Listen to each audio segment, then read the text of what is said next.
അടുത്തതായി സത്യപ്രതിജ്ഞ ചെയ്യുന്നത് പാലക്കാട് നിന്ന് രമേശ് പിഷാരടിയാണ്. 13,147 വോട്ടിന്റെ ഭൂരിപക്ഷത്തിൽ പാലക്കാട് നിന്ന് വിജയിച്ചു കയറിയ കലാകാരൻ കൂടിയായ കേരളത്തിന് സുപരിചിതനായ MLA പാലക്കാട് MLA ആയി സത്യപ്രതിജ്ഞ ചെയ്യാൻ വരികയാണ് രമേശ് പിഷാരടി.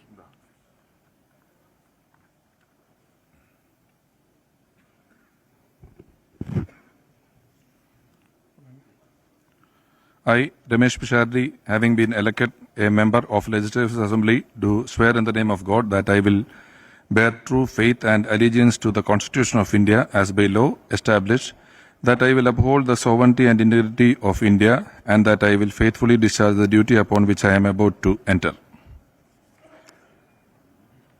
രമേശ് പിഷാരടി സത്യപ്രതിജ്ഞ ചെയ്തിരിക്കുന്നു. ശോഭാ സുരേന്ദ്രനെയും NMR റസാക്കിനെയും തോൽപ്പിച്ച് ശോഭാ സുരേന്ദ്രൻ രണ്ടാമത്, NMR റസാക്ക് മൂന്നാമത് എന്നിങ്ങനെ പരാജയപ്പെടുത്തി നിയമസഭയിലേക്ക് ആദ്യമായി കന്നിയംഗത്തിൽ വിജയിച്ചു കയറി. കോൺഗ്രസ് അനുഭാവിയായ കലാകാരനായിരുന്നു.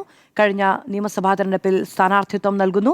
അവിടെ നിന്ന് കടുത്ത പോരിൽ വിജയിച്ചു കയറിയിരിക്കുന്നു അദ്ദേഹം. ആദ്യ പോരാട്ടം തന്നെ ഏറ്റവും കടുത്ത പോരാട്ടം വിജയിച്ചു കയറിയിരിക്കുന്നു. ശ്രീമതി രമ്യ ഹരിദാസ്.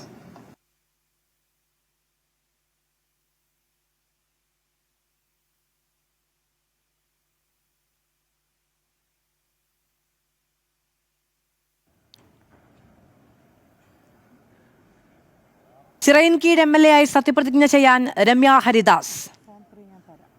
നേരത്തെ നമ്മൾ പറഞ്ഞതുപോലെ തന്നെ കടുത്ത പോരാട്ടമാണ് ചിറയിൻകീഴും ഉണ്ടായിരുന്നത്. 1422 വോട്ടിന്റെ ഭൂരിപക്ഷം മാത്രമാണ് ഉണ്ടായിരുന്നത്.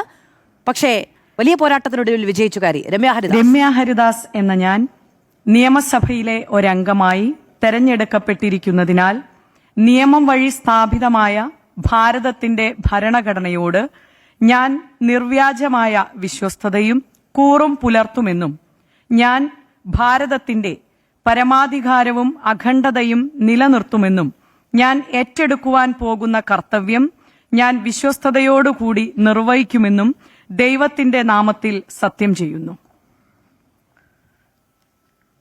രമ്യ ഹരിദാസ് സത്യപ്രതിജ്ഞ ചെയ്തിരിക്കുന്നു. മനോജ് ഇടമനയെ തോൽപ്പിച്ച് ആണ് നിയമസഭയിലേക്ക് തിരഞ്ഞെടുക്കപ്പെട്ടത്. ആദ്യമായിട്ടാണ് നിയമസഭയിൽ മത്സരത്തിന് ഇറങ്ങുന്നത്. 2019 ആലത്തൂർ MP ആയിരുന്നു.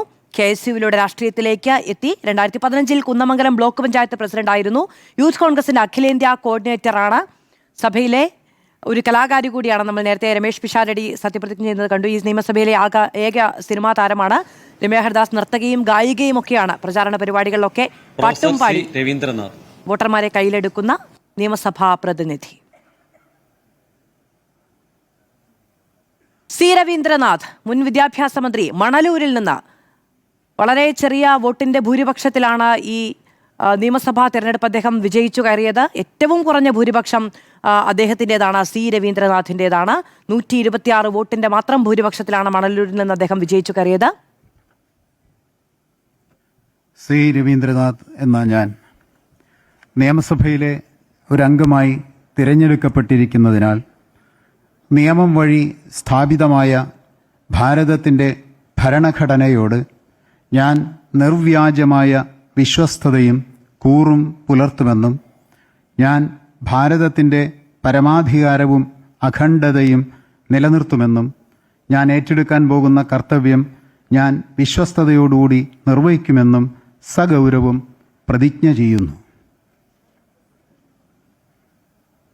മണലൂരിൽ ഇത്തവണ കടുത്ത പോരാട്ടം തന്നെയാണ്. TN പ്രതാപനെ തോൽപ്പിച്ചുകൊണ്ടാണ് C. രവീന്ദ്രനാഥ് വീണ്ടും നിയമസഭയിലേക്ക് എത്തുന്നത്. നിയമസഭയിൽ ഇത് അദ്ദേഹത്തിന്റെ 4ാം തവണയാണ് അദ്ദേഹം നിയമസഭയിലേക്ക് എത്തുന്നത്. മുൻ വിദ്യാഭ്യാസ മന്ത്രിയാണ്, രസതന്ത്രം അധ്യാപകനാണ്, സഭയിലെ മാഷാണ്. ഇത്തവണത്തെ ശാസ്ത്ര സാഹിത്യ പരിഷത്ത് മുൻ ജില്ലാ വൈസ് പ്രസിഡന്റാണ്. CPM ഏരിയ കമ്മിറ്റി അംഗമായിരുന്നു. ജനകീയാസൂത്രണ പദ്ധതി മുൻ ജില്ലാ കൺവീനർ കൂടിയാണ് C. രവീന്ദ്രനാഥ്.